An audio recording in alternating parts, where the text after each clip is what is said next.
Hello everyone and welcome back to the Sports Porch. I hope that you are all doing well and welcome back to another team breakdown as a part of my NFL Power Rankings for this upcoming NFL season. If you guys enjoy this video, make sure you like and subscribe to the channel, as well as turning on post notifications so you don't miss the next video that comes out tomorrow. Just a reminder, every single day you will see a new video from me breaking down these teams, giving their strengths, weaknesses, some storylines throughout the NFL season, and even some fantasy talk with some key players and a dynasty sleeper.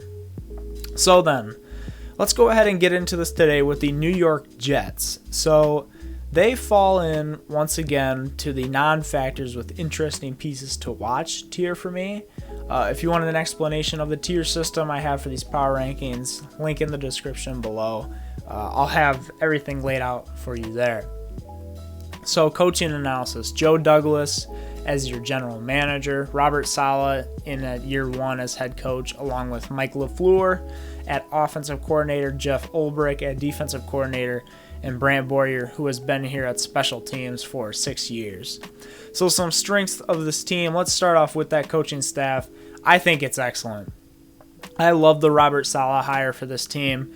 They really did need a true culture reset, and we've seen what guys play like under Robert Saleh. I remember last year, I think it was against the Cardinals in week 17 or week 16, something like that. They were well out of playoff contention. Their team was hurt, like really bad. They were just terrible with injuries the whole year. And here comes the 49ers just playing their hearts out for Robert Saleh, especially that defensive line. I think he's an excellent person. I think he's going to be a great head coach, great human being. If you hear him in any interviews, he's super well spoken, just seems like a really good dude. And then an offensive coordinator, bringing in Mike LaFleur, brother, I believe, of Matt LaFleur, just adding into this sort of web of Shanahan offenses in the NFL. I think it's something like half of the league now is running the Shanahan offense, and I think that he's going to do great here, especially with some of the pieces he has to work with. And it'll be interesting to see if he can get some head coaching offers within a couple of years. I am surprised no one is talking about him as a coaching candidate, although you have guys like Dable and Bieniemy, as well as Joe Brady at Carolina. So it does make sense that he's flown a little bit under the radar, but I think with that LaFleur in his name, I mean, you see what Matt has done for my Green Bay Packers over the past 2 years. It's kind of hard to look at that LaFleur name and not bring with it positive connotations. So I think that's great there.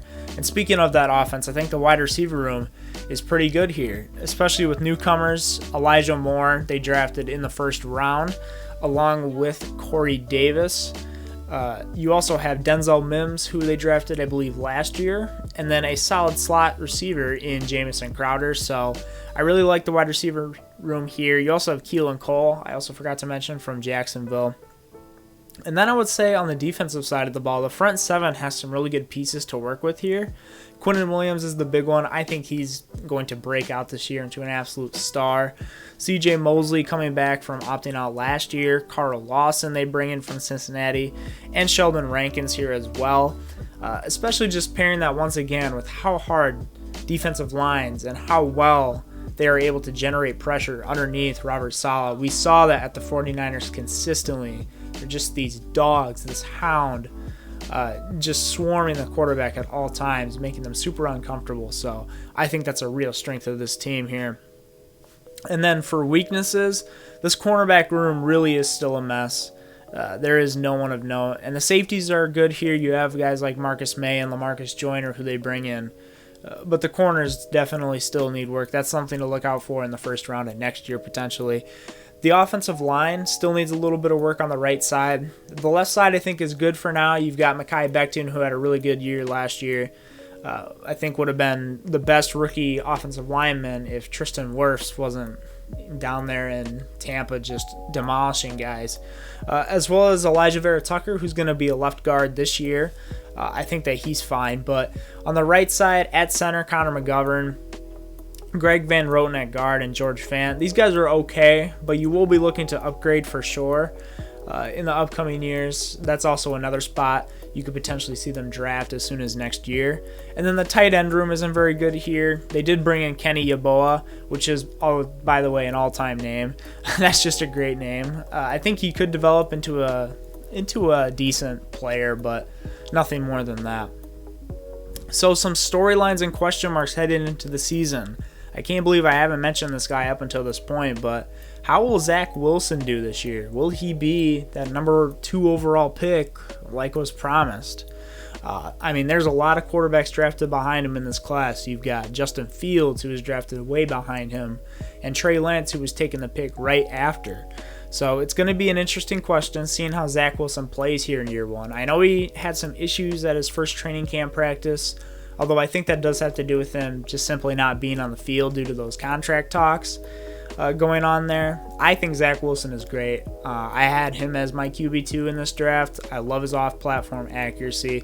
I love what he's able to do with the ball. I think he makes pretty good decisions for the most part. Definitely not as good as Trevor Lawrence, although I will say this. I think the gap between Lawrence and Wilson is smaller than the gap between Wilson and Fields. That's no knock to Justin Fields. I think Justin Fields is going to do amazing in Chicago, as we'll get to later in these power rankings, but I think Zack Wilson is a phenomenal player. I think he's going to be a stud in the NFL. Those are my thoughts on him. What do you think about Zack Wilson just in general? There's been a lot of controversy around him, a lot of discourse, a lot of talks between QB2 versus QB3. Who did you have in this draft as your QB2? Let me know in the comments below. Was it Justin Fields, Trey Lance? Even I've seen some people have, as crazy as that is, I think, or Justin Fields. Let me know. So then, how will Robert Saleh do in his first head coaching gig? You know, there are some guys who just simply do better as coordinators. We've seen this with Pat Shurmur in New York, where he was at. I think Jason Garrett's an example of this, although I don't think he's an amazing offensive coordinator. He's definitely better at that.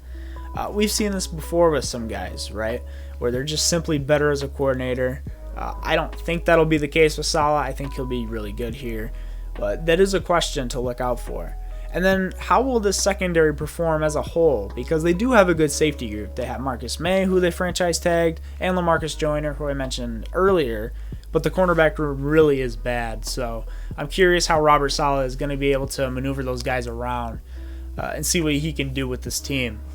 So then my 3 key players for this team, Zack Wilson and Elijah Moore on that offensive side of the ball. Those two I feel like are going to have a really special connection, especially under this LaFleur, Shanahan, McVay system. I think they're really going to shine, and they're going to be a big part of this team, right? Their first 2 draft picks this year. Excuse me, not their first 2, but they did have Elijah Vera Tucker there as well. But they're going to be key here, as well as Quentin Williams on the defensive side of the ball, who I talked about a little bit earlier. He's going to be the backbone of this front 7. He's really going to be the guy who can break out this year and become a star. So expect a lot out of those 3 guys. And then my 3 best fantasy players, I have Elijah Moore at number 1. He's going to get a lot of targets from Zack Wilson. He's going to be able to play all over the field, whether it's outside, in the slot. He's a speedy guy. I like Elijah Moore a lot, and I think he's going to be great in this offense. I do have Zack Wilson in here. He's the guaranteed QB1, and he'll probably have that job for a while. I'm not sure how long you wait until you take a guy like Wilson in redraft leagues, because there are a lot better quarterbacks, but I think in Dynasty, he's going to be one of the first quarterbacks off the board in those rookie drafts.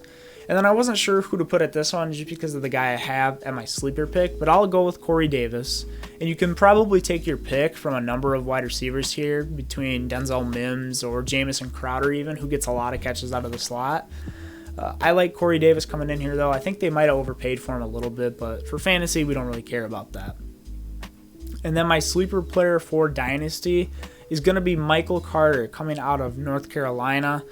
I believe North Carolina. I'll put it in the description or in post if I messed that up. He was drafted in the 5th round this year, and I think he has a real chance to be able to climb his way out of this depth chart. You've got Ty Johnson, LaMichael Perrine, as well as Tevin Coleman as the RB1 right now. I think he can trump all of those guys and eventually take over as that starter here and get a lot of touches. So he's definitely a guy to watch out for. He can be a late flyer in this draft. I don't think that he'll go undrafted, but he's a guy to look out for, definitely. So let's get to their schedule overview then. So strength of schedule wise, they do have the 19th hardest schedule, so it's not the worst in the world. It certainly could be better though. Some key games for them: week 1 at Carolina. That's the Sam Darnold versus Zack Wilson battle, right? That'll be a really good game to watch week 1. Week 8 at home against Cincinnati. They have a real opportunity to win that one, I think. As well as week 10 at home against Buffalo. Depending on how their season looks at that point, they could be hitting their stride. They could be looking very comfortable in this offense.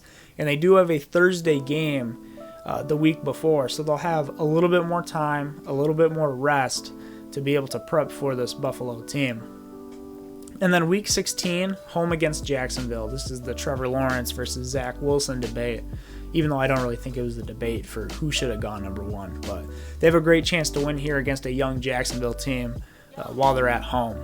So then my prediction for this team is that they go 5-12.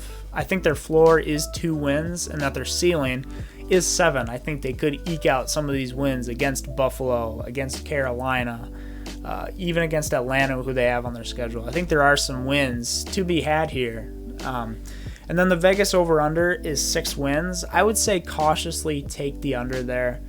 I'm not 100% sure about that because I just don't know where they're going to land on that 2-7 scale. I think it's at 5, but let me know what you think in the comments. And then just a final statement about this team. They have a great coaching staff. They've got some weapons on offense to really build this for this future. I think it's really about building the defense up, especially in that secondary at the corner spot, as well as getting that offensive line right. You still got a lot of work to do on that right side, a lot of work to do in the secondary room, in the cornerback room, but I have a lot of faith in these guys going forward, especially Saleh and Mike LaFleur. Although we'll see how long LaFleur is there for, because I think there's a sneaky chance that he could be brought in as a coach on a different team. So those are my thoughts on the New York Jets. Let me know what you thought in the comments below. Do you think that they'll finish better than my rankings, worse? Just let me know. And if once again you like this video, make sure you like it and subscribe. Turn on those post notifications. Just another reminder, every single day until the NFL season starts, you will see a new video from me covering each team, giving a breakdown of them as well as my power rankings.